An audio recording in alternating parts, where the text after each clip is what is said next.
What is going on, you guys? Welcome back to a side quest episode on the Main Quest podcast.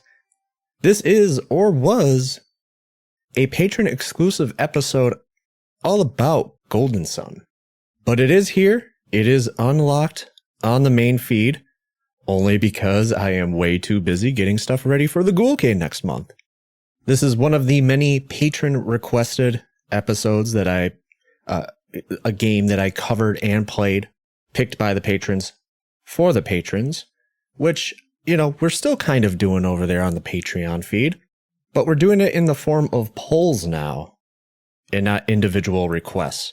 Because when I was doing this, I was finding myself every other month with a handful of new games that I had to play and cover, and I just don't have that kind of time anymore. So I reined it in a little bit.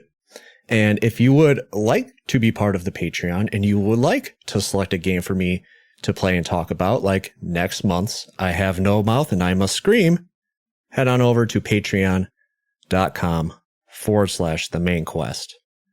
As for this episode, I don't know. I haven't actually listened to it. I don't remember exactly what I said about Golden Sun. And, but what I do remember is that this was one of the final 3 episodes that I was doing for the podcast. This came out, I think, in May of 2024. So the podcast was over, but I still had 3 episodes to do, 3 commitments to fulfill. And that was the Medal of Honor episode, this one, and then Diablo. So this will be fun for me to revisit, and hopefully it's something you enjoy as well, as this is probably your first time hearing this, too. And of course, my more sensitive listeners, be warned, if there is any objectionable language in this episode, I did not edit it. This episode is not edited. It's just as is. Buckle up. So yeah, let's finally dive into it. That's enough of the monologuing here. This is, of course, Golden Sun.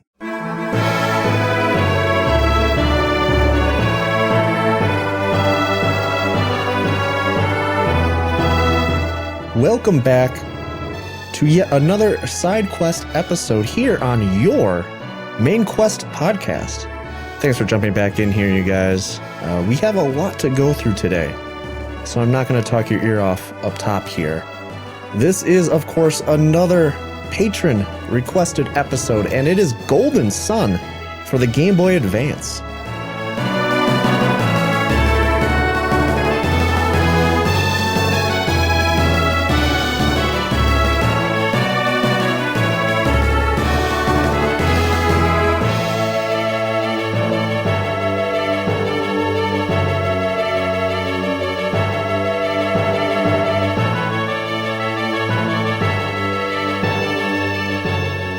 Golden Sun was requested by a former patron of the show. Well, I suppose all of these are from former patrons now, right?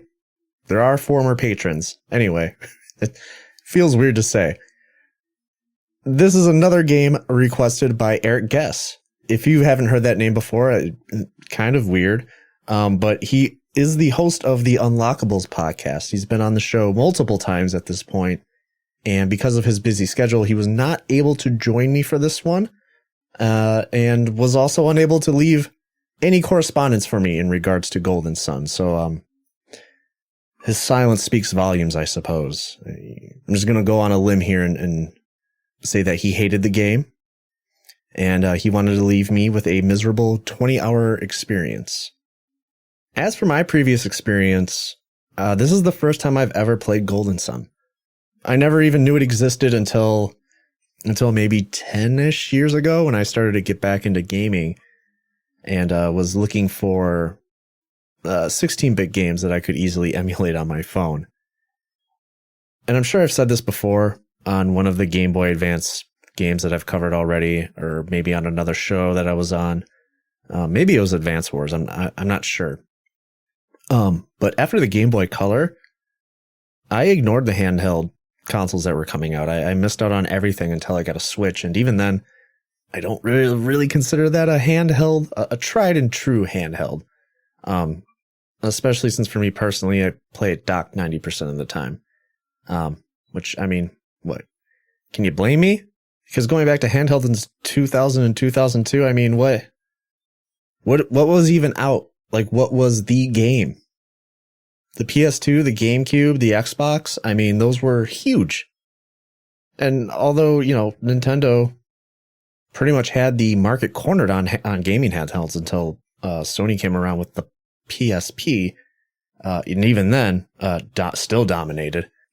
Yeah, I mean, they were selling like gangbusters, but what was there really a handheld game back then that everybody was like, yeah, this is far and away better than fucking GTA 3.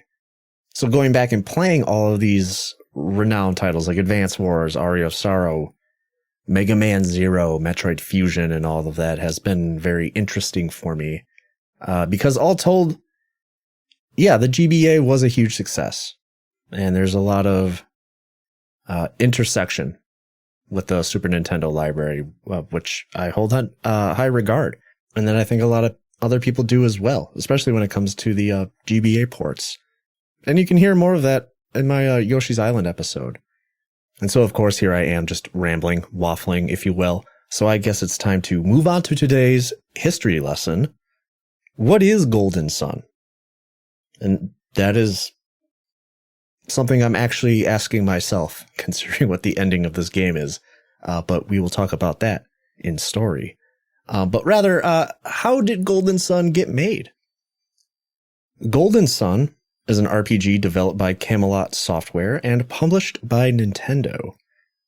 I think the steps the developers took and how they approached developing Golden Sun and where they came from themselves, and their attitude towards the industry, and ultimately where they would end up is very interesting.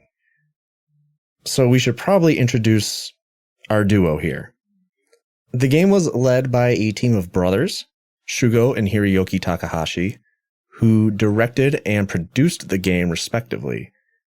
Now, if there was a movie, like a biopic made about their lives, it would be about how they both worked for Sega in the early 90s and had a falling out because one of them went on a relentless, crazed drug binge and garnered all the limelight, while the other toiled mercilessly behind the scenes to get the game out, but didn't get any of the recognition. So that led to the split, and they formed their own companies. But in the end, they knew they needed each other. And one last time, they joined forces, and they made Golden Sun, and lived happily ever after with their supermodel wives that they got from Nintendo.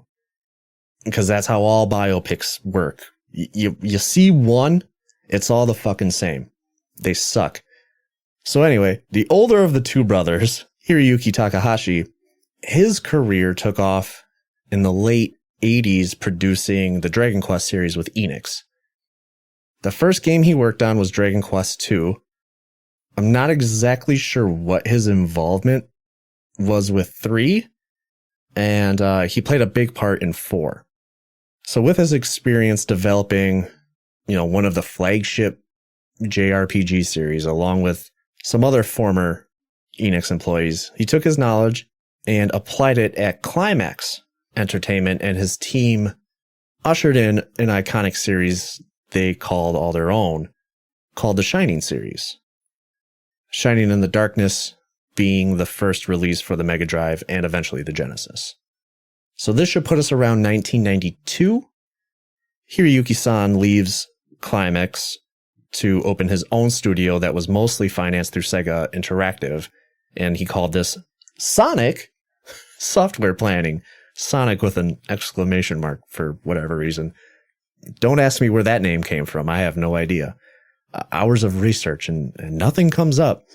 So this new company starts to work in tandem with Climax to pump out more titles in the Shining series until Climax completely relinquishes the IP to Sonic. And this is where younger brother Shugo Takahashi enters the picture. This is also where the history behind the studios kind of gets cloudy. I found that there's a ton of conflicting information here. And I even consulted one of the books that I have it right here. I forgot what it's called off the top of my head, but A Guide to Japanese Role-Playing Games They have a few pages on the Golden Sun series specifically. Shout out to Bitmap Books, by the way. And the book specifically isn't, a detailed history of the development of Japanese role-playing games, but more of just like a compendium of them and kind of talking about what exactly the games are. They do have a brief synopsis of where Golden Sun came from, but it's a paragraph maybe. And I like to dig a little deeper than that. So I'm going to do my best here to put the pieces together. So Shugo-san does have credits in at least 2 of the Shining games. So he did spend some time at either Climax or Sonic. From here, we know he opened his own independent studio in 1994, Camelot Software, with intentions of developing games on the PlayStation, which they did. However, Camelot is also credited on the Shining series as early as 1992. But how can that be when Camelot didn't exist? There's also information that Camelot was swept up by Sega once they were established and have helped in the development of the titles yet again in the Shining series. Yet, many of the games under the belt were Nintendo 64 games, starting with Mario Golf in 1999. So what happened to the PlayStation? So there's just a lot of missing pieces here and a lot of conflicting years that just don't make a whole lot of sense. Essentially what this book tells me, this compendium, is that the team already had a ton of experience making JRPGs, aka the Shining series, so obviously that was done by them at some point. And then they carried on forward with Golden Sun. And that's kind of it. And they became a second-party developer for Nintendo. But speaking of Nintendo and the N64, so Sonic Software Planning was folded into another company by Sega around 1998. Hiroyuki left Sega and joined his brother at Camelot, who apparently at the time were strictly developing for Nintendo, and somewhere along the way, became their second-party developer team. So the prevailing rumor is that Camelot began developing Golden Sun for the N64 before it moved development to the Game Boy Advance. But in an interview with Nintendo Dream, Shugo Takahashi stated that the RPG that they were developing for the N64 wasn't Golden Sun at all. It didn't become Golden Sun.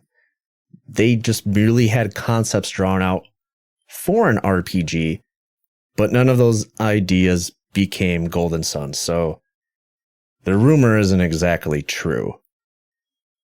Toshiharu Izuno, who was a programmer at Nintendo at the time, consulted on the development of the game, which took 2 years, by the way. That's a grueling amount of time for a handheld game. Izuno stated in the same article that once Camelot decided to move on from the N64, dev kits for the GBA were just being released, so the timing was perfect for Camelot to begin developing something for Nintendo's next handheld. The devs had lofty ambitions for this game. Both of the brothers were coming into this with a very cynical view of what the genre had become, stating that RPGs had become bland, formulaic, and that they just didn't meet the standards of what a lot of people wanted at the time. And this negativity had to fuel them to make Golden Sun one of the best handheld RPGs out there. Except they were derailed by hardware limitations. And ultimately, the game was split into 2 parts, which is something I'll talk a little bit more about when we get to the game's narrative. One of the things I was thinking about, though, as I was doing my research is, would this game have been better off on the Gamecube? And there's not a lot of RPGs on the Gamecube. Without really looking anything up, I'm sure none of you have heard of Tales of Symphonia. I think that's probably one of the bigger RPGs on the Gamecube. And then, of course, there's Thousand Year Door, which was just recently Paper Mario Thousand Year Door. That just got re-released on the Switch. But that's kind of all it had going for it. There was, I a port of Skies of Arcadia, which was a Dreamcast game at first, but I suppose that counts. I'm willing to bet not a lot of people could even name those three. Maybe, obviously, Paper Mario, but nobody's talking about Tales of Symphonia. Yeah, Nintendo and Squaresoft, they were still at odds with each other. And so Nintendo just didn't have that strong catalog of RPGs like the PS2 had, for instance. I think Golden Sun would have made a great GameCube game. The only downside is I don't think it would have sold very well. Not as well as on the GBA, right? You know what? Let's do some on-air fact checking. That's always fun for the listener, right? So Tales of Symphonia actually did fairly well. But that's already an established IP. So between the GameCube and the Dreamcast, Golden Sun outsold both versions of those combined, that's so sad. Skies of Arcadia is a great fucking game. And then, yeah, you look at the sales of The Thousand Year Door, and that just crushed all three of these series because it's Mario. So yeah, I'm not saying Golden Sun would have saved the GameCube or anything like that, but you know, with what we have now, I feel like a GameCube version would have had a complete, like, both visually and sonically more appealing game than what I'm about to talk about. And more on the visuals and music and stuff later, right? I don't think the presentation here is what the problem is with this game. Also, by the way, Motoi Sakuraba did the OST for this game. So believe you me, we're going to go down a rabbit hole later talking about the music. But despite all this, again, rambling, the brothers speak about Golden Sun as if it were their masterpiece. All of their experience making RPGs culminated in something they truly wanted to make, and they really believe that they delivered on it. And you feel it. You feel it as you play this game. You feel the heart. You feel all the hard work. It's all there. And then from here on out, they just become the Mario sports guys. Literally the only RPGs they made after this was the second part of this game, Golden Sun: The Lost Age, and then a sequel called Golden Sun: Dark Dawn. And when it's all said and done, Camelot's true legacy lies in the fact that they created Waluigi.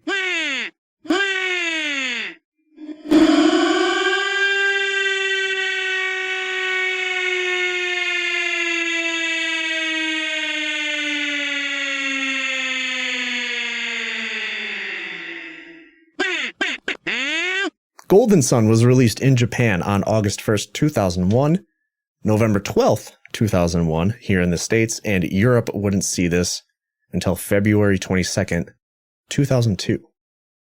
Upon release, the game reviewed quite well. Famitsu gave it a 34 out of 40, Game Informer 8.5 out of 10, EGM 9 out of 10, IGN 9.7 out of 10, and both G4 and GamePro gave it a perfect 5 out of 5. Cumulatively, it now has a 91 out of 100 on Metacritic.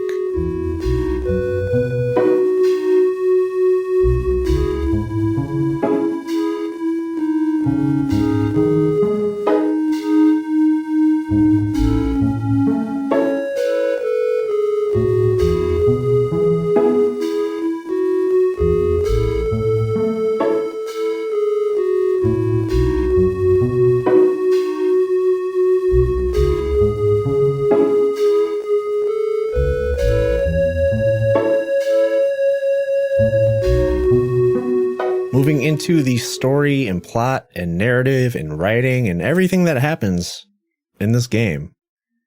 Be warned for anybody that cares about a 23-year-old game. What else would you come here for? The entire story surrounds a main character named Isaac, who is an adept magic user. The magic in the world of Golden Sun is called Synergy.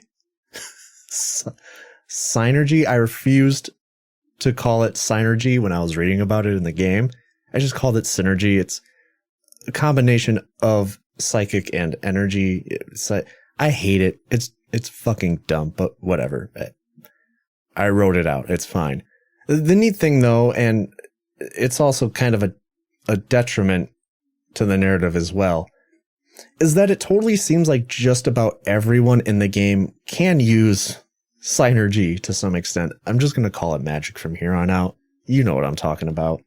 So it's cool, but in actuality, it doesn't seem very special, because you see people right off the bat picking up apples with magic and herding goats and lifting boulders, doing menial tasks through magic. And it's cool that in this universe it's used more as a tool than something for war. And all this stuff does tie into the gameplay later. But it doesn't really make Isaac all that special, in my opinion, when anybody can just use it. And maybe that's more relatable to some people. Maybe that's something people enjoy about Isaac, is that he is just kind of this nobody that's kind of above average when it comes to using magic. But for me, it neuters him as a protagonist.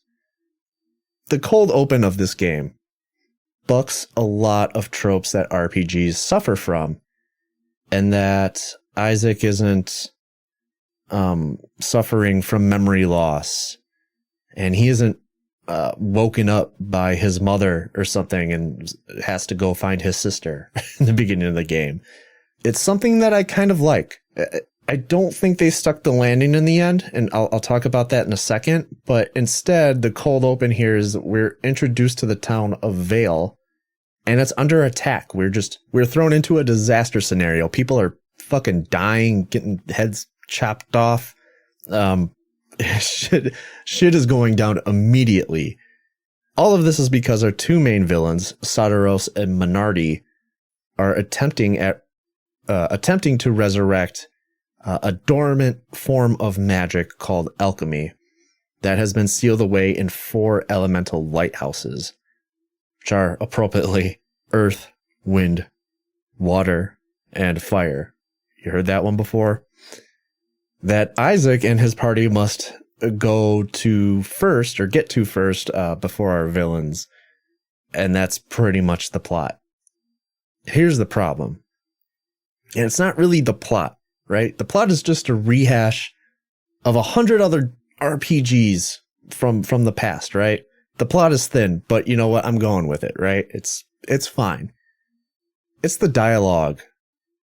It's just the way the game is written, and it pretends to be smarter than what it actually is.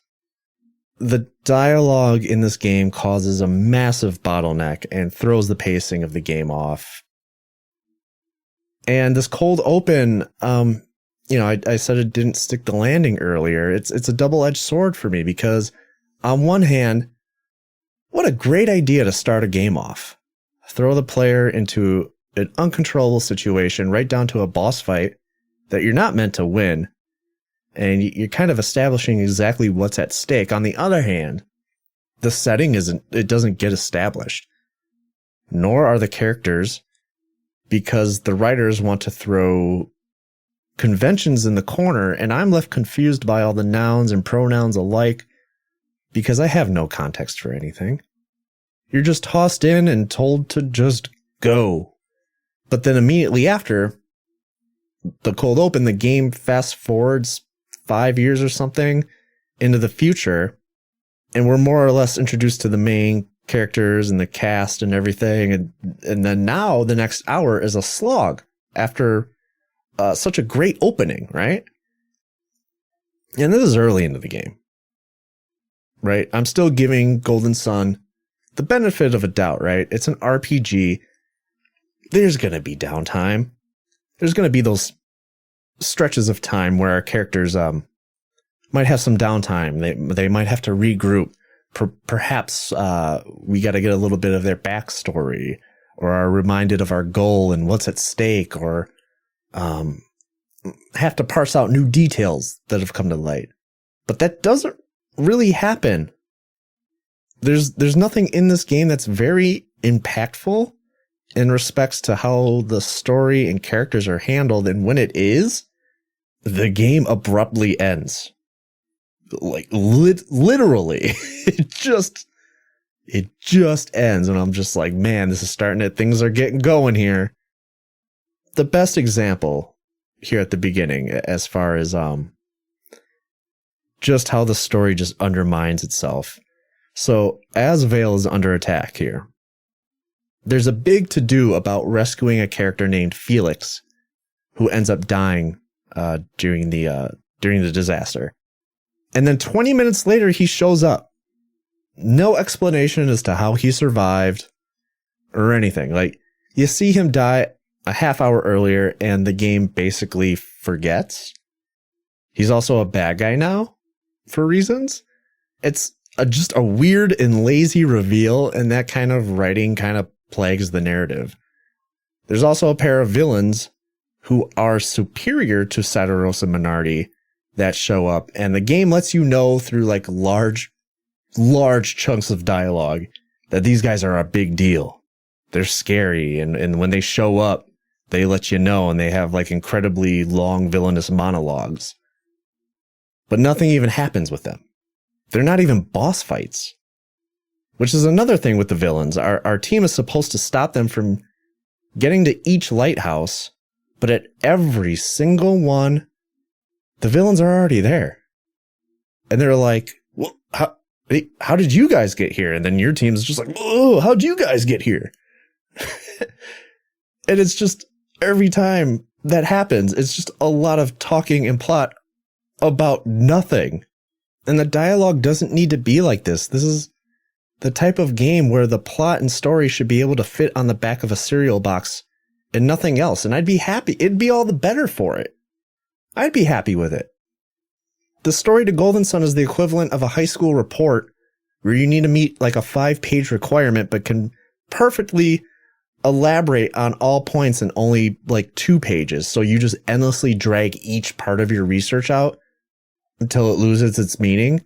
That's Golden Sun. There are too many RPGs that are just so convoluted and just end up losing itself up its own ass when it comes to plot that it's nauseating. It honestly turns me off sometimes. And a back to basics, just restoring the elements, is just kind of what the doctor ordered here in 2024. And for me personally, but Golden Sun just tries way too hard to be something it's not. And when the game does end up getting going, like I said, and it feels like everything is ramping up, again, it doesn't even feel like a cliffhanger. Like the game just ends. It's just like an abrupt, like, hey, see you next time in another game. It's just a huge slap in the face that there isn't a single thread wrapped up by the end of this game. You don't even go to all 4 lighthouses. You only see 2 of them. This is like a 20-hour game. It just, it just baffles me that they had to cut this game in half.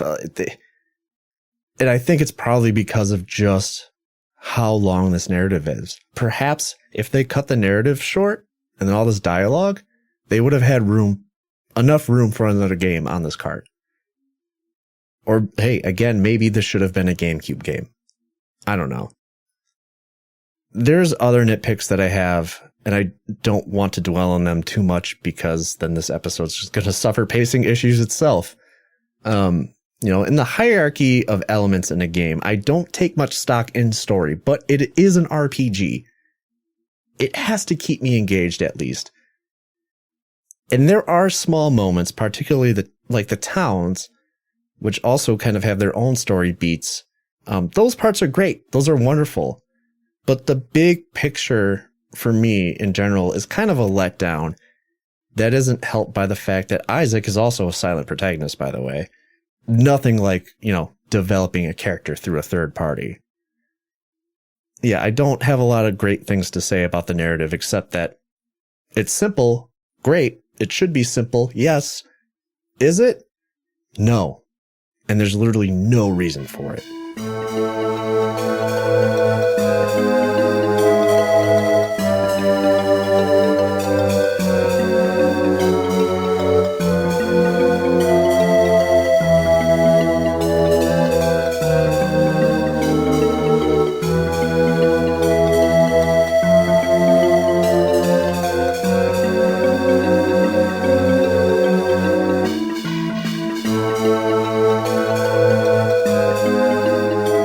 So let's just get the simple stuff out of the way. This is a tried and true turn-based role-playing game. If you're familiar with Dragon Quest, Final Fantasy, Phantasy Star, Sea of Stars, Octopath Traveler, this is exactly that. There are some aspects that most people will say haven't aged well. So if you're turned off by things like random encounters, there's that in this. And the encounter rate is all over the place. I feel like in puzzle-heavy areas, they're nearly non-existent. Otherwise, everywhere else, it can kind of be pretty frustrating. I'd hesitate to call this game open world, but I found pretty early on you can do dungeons out of order. And I even asked Eric why I was getting my ass handed to me so early on in the game. And that's because I just stumbled upon an area that I wasn't meant to go to yet.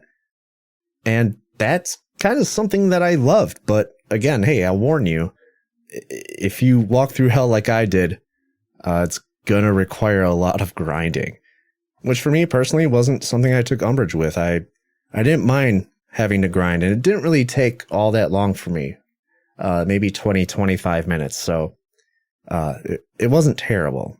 And so the openness of Golden Sun goes hand in hand with the fact that the game doesn't really nudge you in any direction, right? So despite all the NPCs talking your fucking face off, they give you next to nothing on what you actually need to do or where to go. Despite Hiroyuki-san's protests, Golden Sun is fundamentally built on the RPGs that came before it. There's just no fucking denying it. In between dungeons, you visit towns, which again are some of the best parts of the game. I would even go as far as to say Golden Sun has some of the best towns in any RPG that I've played in some time. And once your business is finished there, you carry on your adventure. You get some more story, because there's plenty of that to go around. You get to a dungeon and repeat, right? The dungeons, they're fine. They're okay. I don't think the puzzles in this game are the best. If you like pushing logs and boulders, there's a lot of those kinds of puzzles in this game. They're not difficult to figure out. They're just tedious with how many there are, especially if you're going for collecting all the djinns, which we'll get to in a second. But the thing that I alluded to earlier when I was talking about the story of the game is that all of these puzzles are used or solved by using magic. And similar to a game that I actually replayed recently, Secret of Evermore, Golden Sun lets you use your magic abilities outside of battles to interact with the environment, find hidden objects, solve puzzles, and you can even read the minds of NPCs if for some reason you need more dialogue in this 10,000 page GBA script. A mechanic like this didn't really reach its full potential in Secret of Evermore, but in Golden Sun, it definitely meets expectations. And this was something that Takahashi wanted to nail down, because again, in a majority of RPGs, you are resigned to just using your magic in battle. And so he wanted to make us feel like we're basically a superhero. And when Isaac is moving boulders or freezing bodies of water on a world map or whatever, you feel that, right? And it really opens up the possibilities of puzzle solving and exploration. But a part of exploration is finding these magical creatures called djinn. So earlier, I said Golden Sun is built upon the foundation of many turn-based RPGs, the RPGs that came before it. And like those games, Golden Sun has its own unique gimmick that makes it stand out from the pack. Because all told, once you enter a battle, you're presented with your traditional battle mechanics of, attacking, magic, or synergy, if you will, items, defending, that kind of stuff. One thing that took me by surprise, which is something Final Fantasy fixed immediately with the sequel, Final Fantasy II, is that once an enemy is killed, if your character is still locked onto that enemy, they will attack the air and you will just whiff and burn your turn. Golden Sun came out in 2001.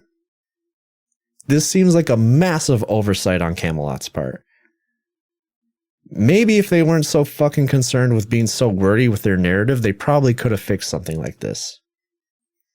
Now, the Jinn.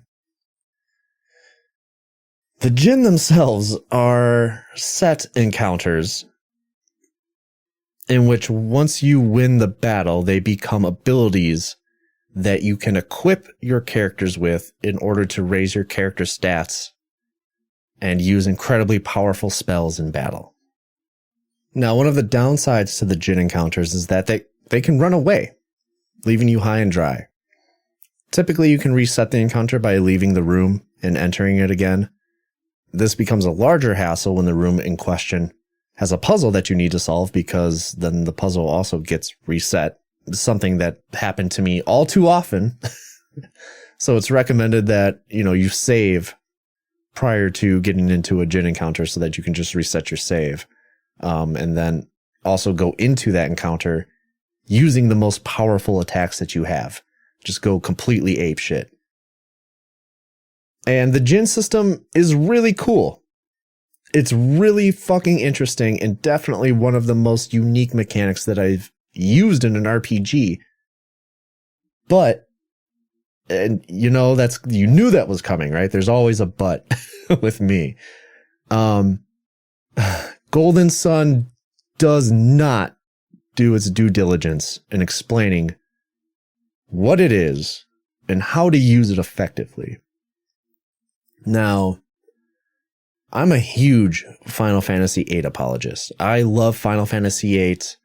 I think it's, of the 3 PlayStation games, I would say it's the second best.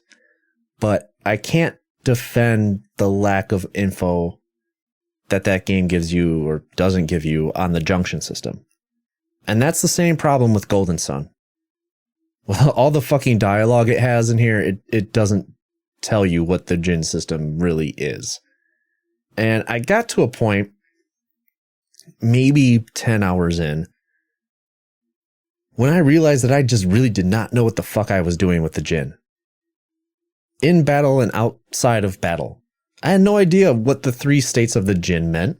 Set, standby, recovery. And I didn't know how any of that stuff related to the battles at all.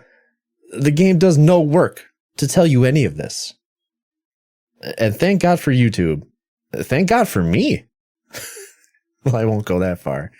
I'm not sure I still understand what the system is even after 2 hours of YouTube tutorials and 24, 25 hours of gameplay time. But hey, I'm gonna do my best. So, Jinn are made up of 4 elemental properties: Earth or Venus, fire or Mars, wind or Jupiter, and water or Mercury. Your characters are also adept at each one of these elemental properties. So, for example, Isaac is Earth, Garrett is fire. Along the way, you team up with someone named Ivan and Mia, who are wind and water adepts, respectively.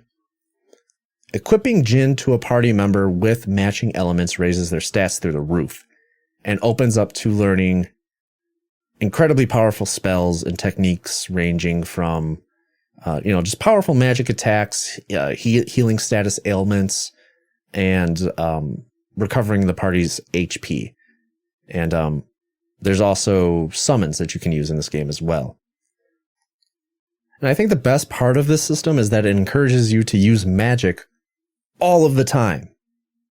The more your Jinn level up, the better off you are. And it's not to say that physical attacks don't have its upsides. Similar to Lufia 2 and its IP attacks, Golden Sun has something similar called Unleash, which it's basically a form of a critical hit, but carries different effects depending on the weapons and armor that you have equipped. The Jinn system gives Golden Sun one of the most engaging, sometimes breezy, and yet very tactical battle systems that I've had the chance to play around in. It's really fucking cool. And it gets deeper, because there's more.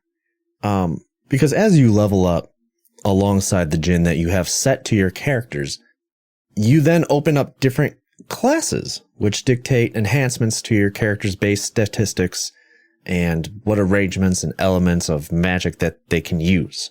So let's say I want Isaac to be an adept in fire magic instead of earth. Or Garrett, move him from fire to water, etc. That's something you can do. And it's easy enough to do by intermingling the equipped djinn. And I'm sure there's like a guide or something to kind of parse out the optimal way to set each djinn so that you can just completely break the game. But that's something I didn't mess with. Again, I wasn't really sure what I was doing. I just kind of strictly stuck with setting the djinn to the characters that match with them. And I didn't feel like I needed to mess around too much or play around with that because I was already having a blast. And I didn't want to ruin my build or mess anything up. But it is an incredibly robust system and a great way to build your team if that's something that you want to do.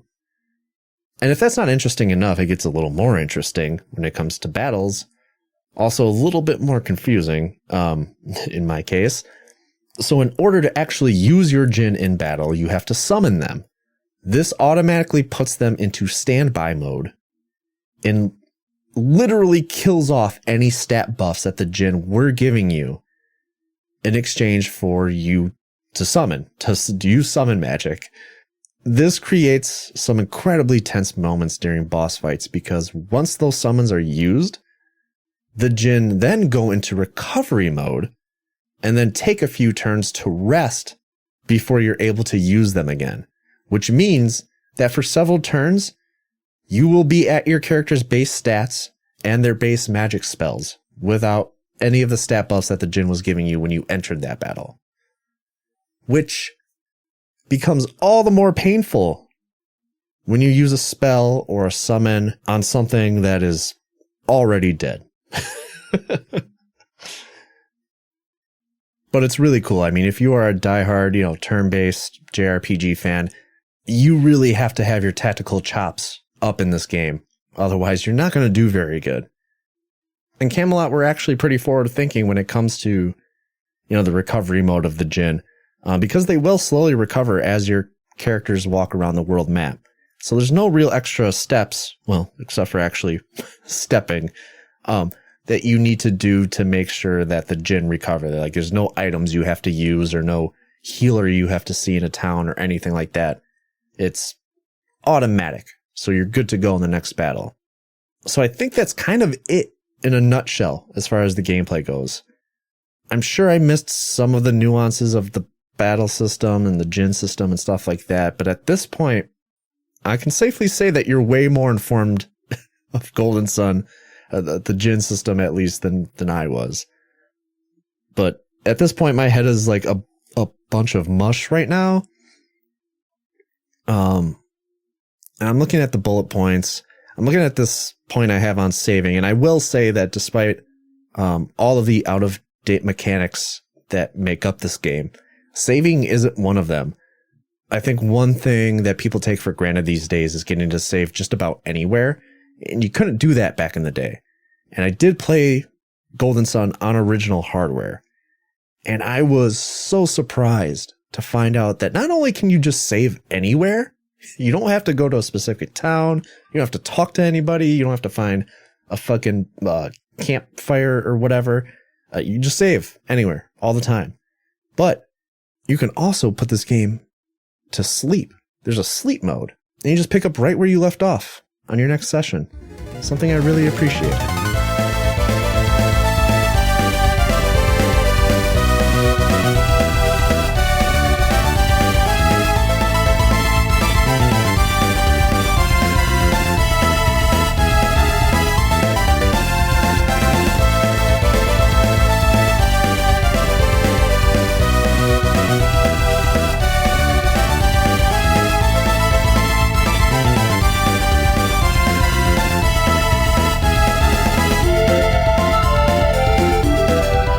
Since I really have nothing pressing left to say on the gameplay part of things, let's talk about the presentation and start with graphics.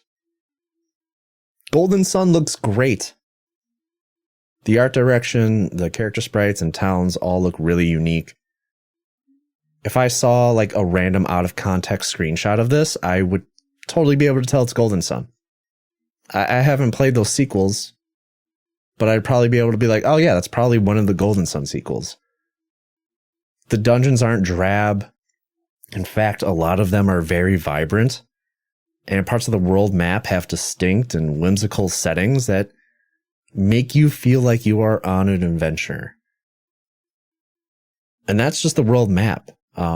In battles, you're treated to like this pseudo 3D camera angle as it like zooms and pans around the field, and it follows your characters from time to time and zooms in on like the most impactful and critical moments and stuff. It's really impressive.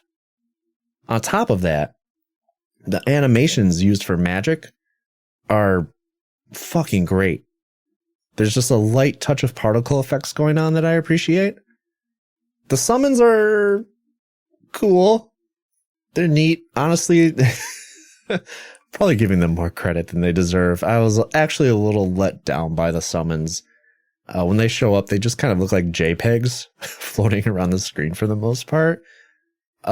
It's very goofy looking, but the effects that are on the screen, like once the animations and the attack connects, that's what you want. You want the fireworks, right? That stuff is cool, but the summon characters themselves, corny. They're kind of corny.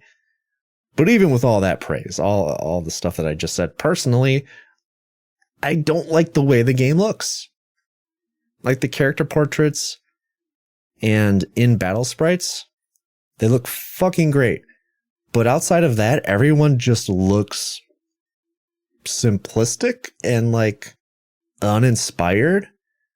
If you would have told me that this game was made by an American development company, I would have been like, oh, this is kind of like an American's take on a manga-inspired drawings or something like that, or manga-inspired animation. But it's not, which is the weird thing.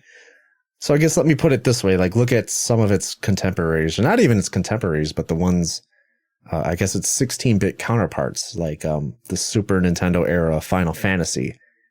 Square nailed how characters should emote when they weren't talking.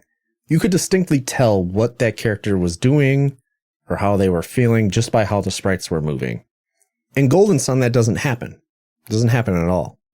And because Isaac is a silent protagonist, do you know how he's feeling sad? Do you know how he's feeling happy or angry? Well, a small smiley face or a frowny face or whatever, it's just going to pop up in a small little speech bubble above his head. That's emotion, folks. I don't know. To me, when it comes to the presentation, like some of it, I would say like 50% of it kind of seems like amateur hour. And maybe that's harsh. I feel like Camelot took some shortcuts, in my opinion.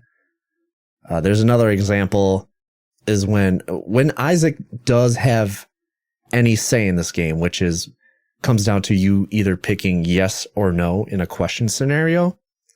There's like some weird Duplo looking version of someone, because it's not fucking Isaac. It's somebody else. I don't know what this portrait is.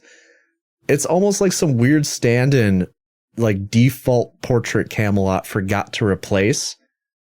And that pops up when you answer these yes or no questions for Isaac. And it's strange. It's really strange. Every time it popped up, I was like, I always thought, well, that's a weird decision. Why did they put that in there? It's weird. But, this, like I said, unmistakably Golden Sun.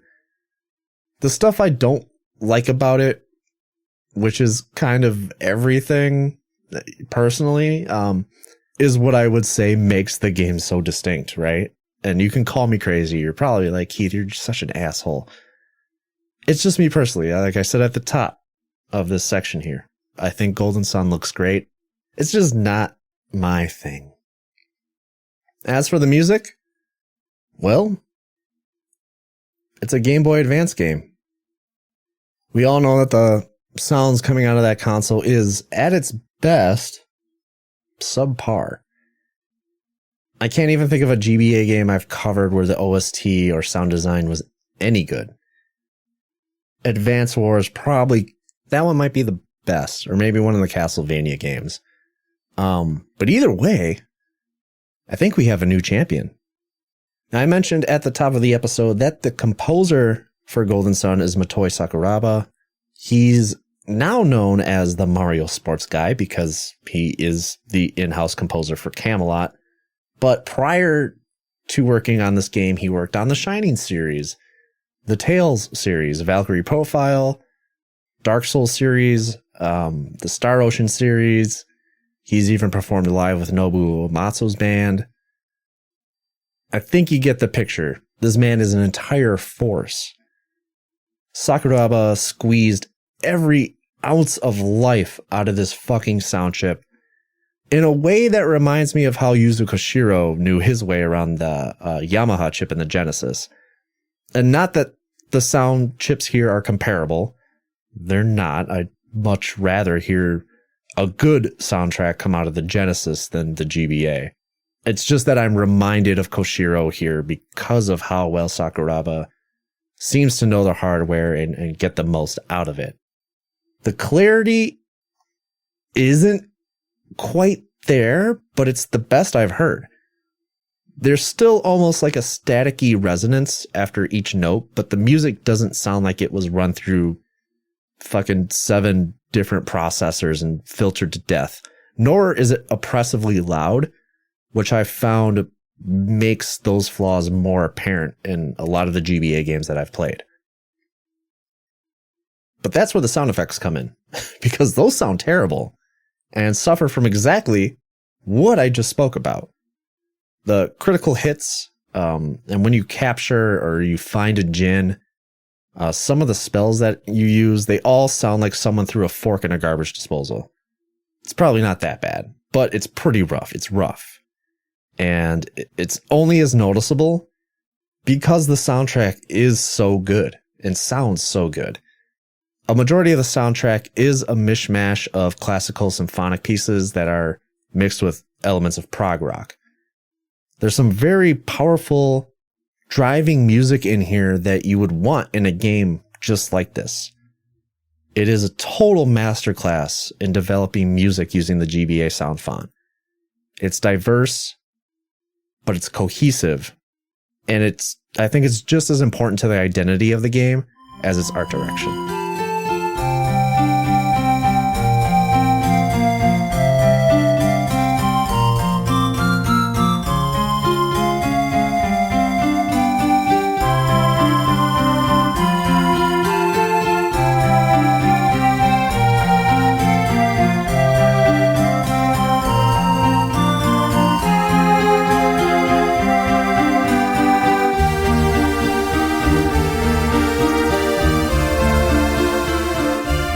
So, for the past few days, leading up to this recording, I've been thinking about whether or not I would recommend Golden Sun in 2024.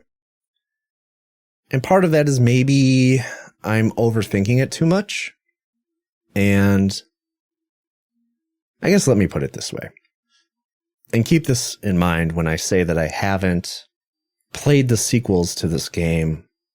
But Golden Sun kind of feels like the last great RPG of its kind. Not that there aren't games like it. The indie scene is filled with games that are similar to this that are either blatant homages or just feel like they're straight up pandering to people who lust for the good old days. And so in a way, I share kind of the same amount of cynicism that the Takahashi brothers did when they were developing this game, because these indie RPGs aren't actually doing anything really unique in their gameplay or their narrative. And the games that they're emulating, for the most part, are still easily accessible. But, you know, nostalgia is incredibly marketable these days. I mean, look at what you're listening to. You're listening to a retro gaming podcast, right? So when I say Golden Sun feels like the last great RPG of its kind, I think I mean that it was seemingly from an unknown developer getting their chance at Nintendo to make exactly what they wanted to, with no strings attached. And yes, by today's standards, some of these things are a little outdated. And in that case, I guess that's where you would go play like your Chained Echoes. That's where that comes in, right? Because you might just be too timid to come back to the past and play something like this. Golden Sun has all of the hallmark blemishes, many of the RPGs that came before it, but truly gives you like an incredibly unique experience that doesn't make revisiting this one all too painful. It is a one-of-a-kind RPG that only Camelot can give you. I've said it a few times already, but it's unmistakable. You can't recreate genuine passion, and that comes through this in spades. The other thing I thought about, and what I'm sure many fans of the series want, as most gamers tend to want these days, is a remake. Would Golden Sun benefit from being remade for modern consoles? And the obvious answer is yeah. Yeah, fucking yes, of course. Technology is much better. Hell, you could probably remake the second game and include both as a complete story. But the more I thought about it, I honestly just think they should leave it. Just leave it alone. Yeah, it's a clumsy game. It's not clunky. I wouldn't say it's clunky. I would say it's clumsy. It's really fucking slow in parts. But every time I put the game down after I was done with a session, I was thinking about it. I wanted to play it. Not once while I was playing Golden Sun did I think that I wouldn't see it through. And if the bumps in the road weren't there, then I wouldn't be able to notice and appreciate all the great things that this game actually does and accomplishes. So hopefully you get the point. And I would totally recommend checking out the original Golden Sun. I'm pretty sure it's on NSO at this point. Give it a test drive. It's available. It's out there. Try it. And that's it. That is Golden Sun. Eric, dude, thank you so much. Thank you, man, for letting me experience this game, letting me talk about it. I hope it was worth the wait. This was a request that came in a long time ago, but it's here, baby. I won't let you down. And of course, hey, thank you guys for checking out the podcast. And just a reminder, this is the penultimate episode. And next time, I will be sending you all off on what I expect to be a pretty big one. It's Diablo. So until then, take care of yourselves and always remember, it's okay to like a video game.